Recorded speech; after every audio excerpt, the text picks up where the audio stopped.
Acompáñanos a formar parte de Maldonado por un tránsito seguro. Cuento contigo.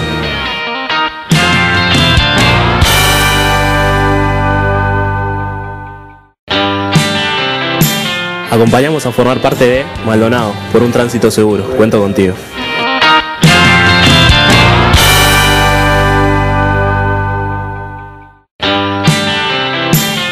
Te invito a que nos acompañes a formar parte de Maldonado por un tránsito seguro. Espero que contar contigo.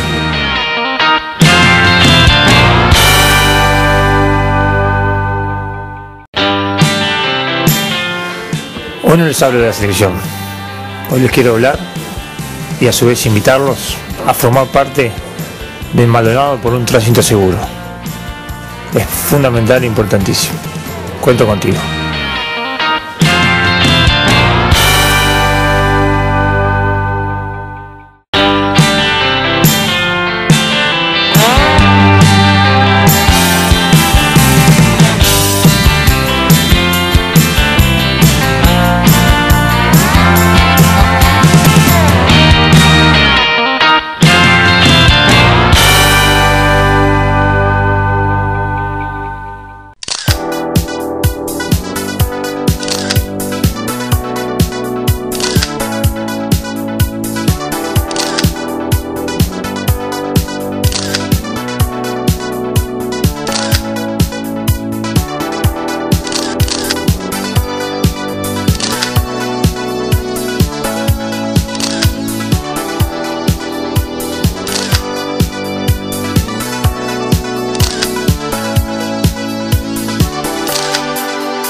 ¿Qué es lo que vamos a ver hoy acá, Daniel? Vamos a ver una actividad de seguridad vial, básicamente, que se compone de dos grandes módulos, por así decirlo.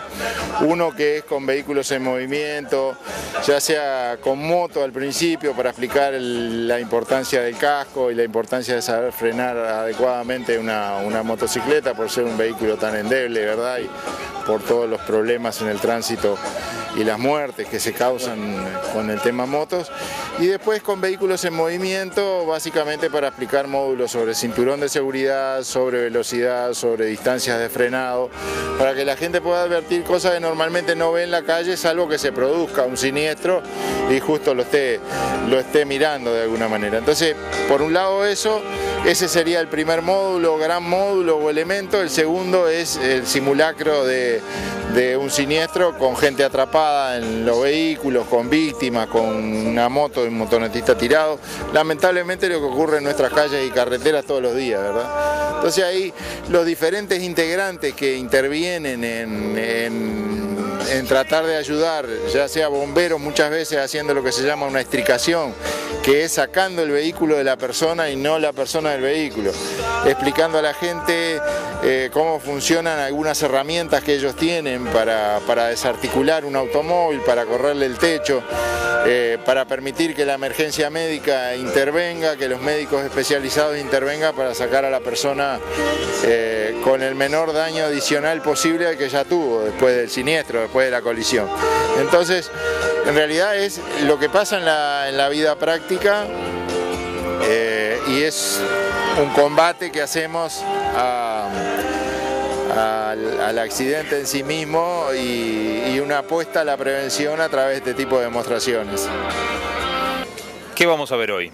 Bueno, el evento cuenta de dos etapas. La primera en movimiento con vehículos, auto, moto, a cargo de la gente de la escuela de CEPA, de conducción, donde van a hacer demostraciones en movimiento, ¿verdad? Con vehículos y mostrar cómo es la distancia de frenado, el ABS y sin ABS, etcétera. Son cosas técnicas que yo no manejo muy bien.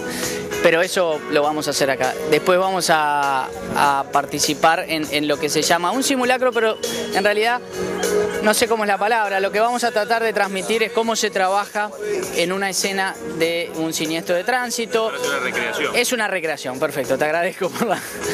Es una recreación donde inclusive va a haber personas, un colega explicando qué es lo que vamos haciendo, por qué se va primero a todas las víctimas, después por qué nos reunimos en un lugar y volvemos a salir, etcétera, etcétera. Es decir, para que la gente vea cómo se trabaja, vea cómo que la gente pide que uno corra, que uno se enloquezca, y es al revés, uno tiene que poner toda la calma en esos momentos. Y bueno, un poco es para que todos vean cómo se hacen las cosas y aprendan de eso para el día de mañana poder manejarse, ¿no?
Empezamos hablando de casco y haciendo la diferenciación entre lo que es un casco homologado y un casco sin homologar. Si bien son muy parecidos en su apariencia exterior, obviamente el casco homologado tiene una certificación, que la certificación es del LATU o de la Facultad de Ingeniería, es lo que estamos señalando en este momento, ese triángulo con el vértice hacia arriba de color amarillo. Eso es lo que da la garantía de que se trata de un casco homologado, que no se mueve en la medida en que el conductor se mueve a derecha e izquierda. El casco tiene que estar bien ajustado y eso es lo que se muestra. Y también en lo que tiene que ver con lo que son distancias de frenado de la moto, para completar este módulo que tiene el casco como principal motivo. Ahí estamos haciendo una prueba con el freno delantero, en este momento es el freno trasero,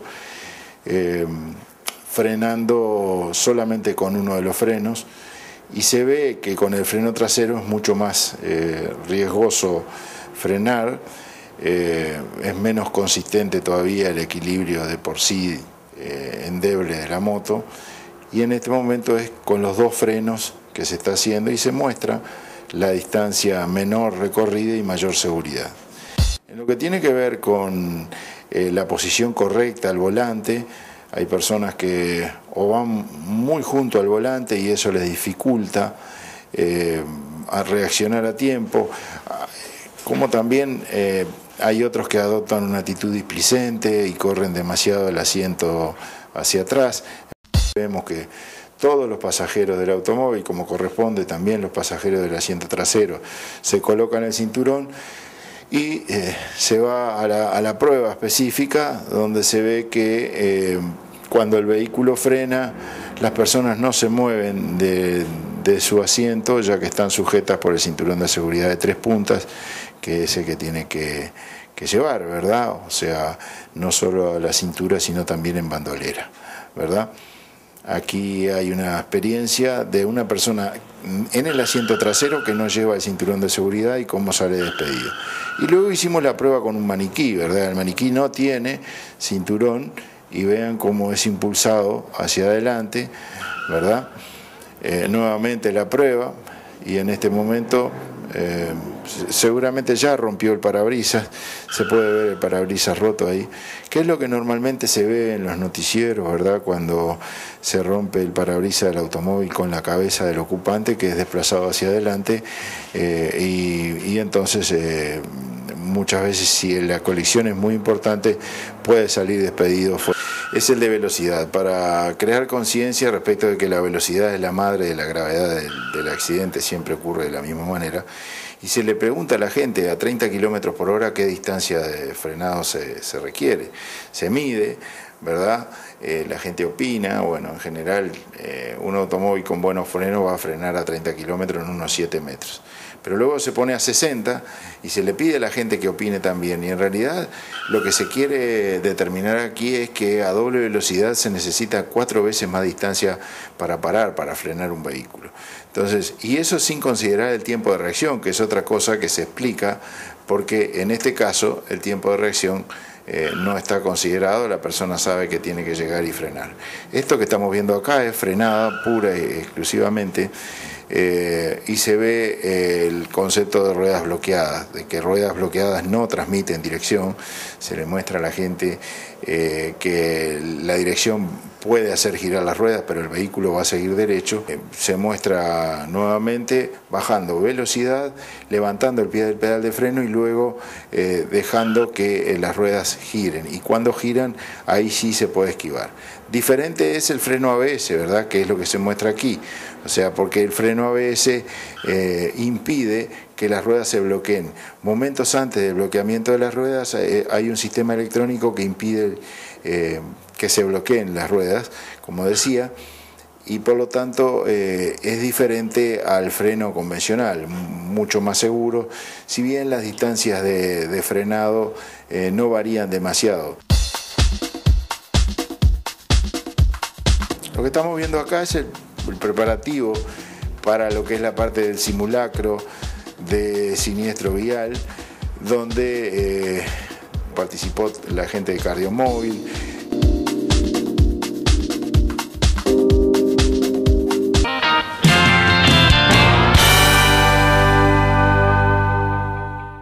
En general, cuando llega la comunidad al lugar de un siniestro vial, de un accidente, se bajan y con la mejor buena voluntad tratan de ayudar y hacen las cosas mal muchas veces, ¿verdad? Toman de cualquier manera a la persona que está tirada en el suelo, entonces ahí le decimos paren, a ver qué es lo que están haciendo mal.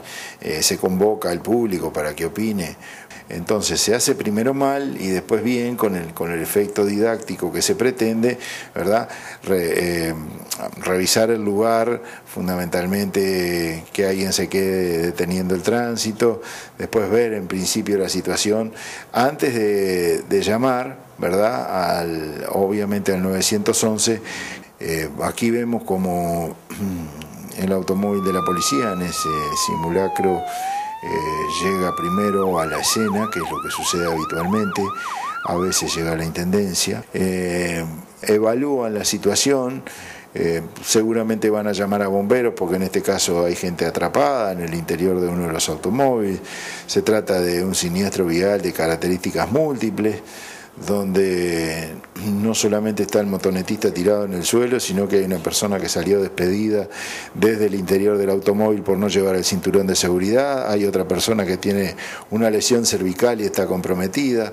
Entonces se evalúa en principio la situación al mismo tiempo que ya se va llamando a las emergencias de ayuda, primero a bomberos, que llegando al lugar es un poco quien ordena. Bueno, como ven, viene llegando el coche de bombero, en la cual a solicitud del personal policial solicitaron nuestra presencia en el lugar a consecuencia de un accidente de tránsito, donde se encuentran personales atrapados en el interior del vehículo, imposibilitados de salir por sus propios medios. En este momento lo que hace el jefe encargado de la dotación es realizar una inspección minuciosa del lugar, observándose cómo están las víctimas, qué lesiones se encuentran, con qué circunstancias se puede encontrar, cuáles son los daños del vehículo, qué riesgo hay para los rescatistas y todo el personal médico que se encuentra trabajando en la zona cuando el bombero lo autoriza a ingresar a la zona para colaborar con el personal. En este momento lo que se observa es el retiro de un cableado eléctrico en la cual se visualizó que no tenía contacto con el suministro de energía eléctrica de la zona. Es el primer equipo que llega a la escena, hace un triage, valora cuál de las víctimas tiene más riesgo de vida, pero viabilidad, es decir, si hubiese una víctima que hubiese muerto, la va a dejar y se va a encargar de la que tenga posibilidad de sobrevida. En este caso es el accidentado en la motocicleta, tenía pérdidas sanguíneas muy importantes como consecuencia de sus fracturas y por eso se decide trabajar primero con él. Se fija la columna cervical, se protege el cuello, que es lo que puede generar secuelas permanentes y severas. A posterior lo que se realiza es empezar a equipar todo el personal con la medida de defensa de seguridad y contra incendio para las víctimas. El personal ya autorizó el ingreso del personal médico al lugar. Enseguida llega el siguiente equipo y este equipo va a hacer lo que le indique el doctor Medina, que fue el primero que llegó y sabe cómo están las otras víctimas. Ya ves que él está trabajando con el paciente que nosotros habíamos dicho tenía un shock hipovolémico, tenía una pérdida sanguínea muy importante. Acá lo que se visualiza es realizar el corte de uno de los parantes del vehículo mediante una herramienta hidráulica, en este caso es una mandíbula de la vida en la cual realiza los cortes del parante. Acá se va a retirar lo que es toda la parte superior del vehículo con el fin de que personal médico pueda trabajar con seguridad ante la víctima que se encuentra en el interior del vehículo. Y una vez que bomberos deja libre el área, siempre protegiendo la columna cervical, porque a veces salvamos la vida de un enfermo y no podemos dejarlo paralizado de brazos y piernas, se empieza a trabajar. Y en el otro vehículo estaba esta chica, que tenía una lesión en la columna cervical, lo que estamos protegiendo, y no podía mover sus miembros inferiores. Ahí vemos cómo al paciente se le había hecho un aporte de oxígeno, el paciente tenía una quemadura importante, requería un acceso venoso. Volvemos al equipo que se había encargado del paciente en shock, está fijado en una tabla para que se protejan todos los órganos, para que los sangrados no se hagan más profusos a través del movimiento. Se coloca un acceso venoso de gran calibre de manera tal de que se puedan aportar fluidos rápidamente y se sigue trabajando, como ven, en equipo con la policía y bomberos, y uno de nuestros integrantes, en ese caso es Gerardo Marchese, está colocando un acceso venoso, aportándole oxígeno, cuidando su columna cervical y tratando de que el riesgo de vida se limite lo más posible. Se retira el equipo con el paciente más grave. La idea es hacer todo lo necesario en la escena, pero que no retrase, es decir, se hacen 4 o 5 maniobras claves que salvan la vida y se retira rápidamente a un centro de tercer nivel. Lo que se ve ahí es un chaleco de Kendrick. La víctima fue retirada del interior del vehículo y está siendo chequeada, y el rescatista no pierde contacto con la víctima hasta que no se evalúa los daños por parte del personal idóneo, en este caso los médicos que se encuentran trabajando. Se hace a modo de extricación rápida, es decir, el paciente se agrava en un momento luego de que estaba con algunas de las medidas, se saca rápidamente del vehículo por el riesgo de vida que imprime, mientras que la chica se sacó lentamente del vehículo, porque tenía riesgo de órgano pero no riesgo de vida, riesgo de lesión de columna vertebral en el sector del cuello, lo que implica pérdida de muchísimas funciones en el caso de ser de progresar. En este caso, como ya no tenemos más ambulancia en el lugar, la situación nos sobrepasa los medios logísticos, utilizamos un servicio de vehículo especializado, como en este caso un vehículo policial, en la cual se ingresa sobre la parte trasera del vehículo a la víctima y va a ser su posterior traslado al nosocomio más cercano. Volvió uno de los móviles para la cuarta víctima. Este joven estaba en el capó del auto, en principio sin lesiones severas, sin riesgo de vida, sin problemas respiratorios, circulatorios, con su columna cervical protegida. Pero en el momento en el que llega el móvil habíamos planteado de que un traumatismo en el cráneo empezaba a tener su evolutividad, empezaba a perder paulatinamente el conocimiento, eso ayudado por las lesiones penetrantes que no generaban un riesgo grande en la circulación del paciente, pero que colaboran como parte de la morbilidad general. Entonces empieza a trabajar. Tenemos que colocarlo en la tabla con sumo cuidado y sin lesionar nada. Ahí se ve. Esto lo hacemos en todos los accidentes que tienen cierto grado de severidad, es decir, se debe colocar el dispositivo de cuello, se debe cuidar la entrada de oxígeno al organismo, colocar esa tabla que está por debajo, que fija al paciente y permite no agravar lesiones, y como siempre que un paciente ingresa en el terreno de lo grave, de lo severo, se hacen las medidas necesarias para salvar la vida, tanto en la calle como en la unidad de emergencia, y se retira rápidamente de la escena, se lleva a lo que se llama centro de tercer nivel, eso es un sanatorio donde hay tomógrafo, donde hay bloque quirúrgico, y se administran las medidas que sean necesarias.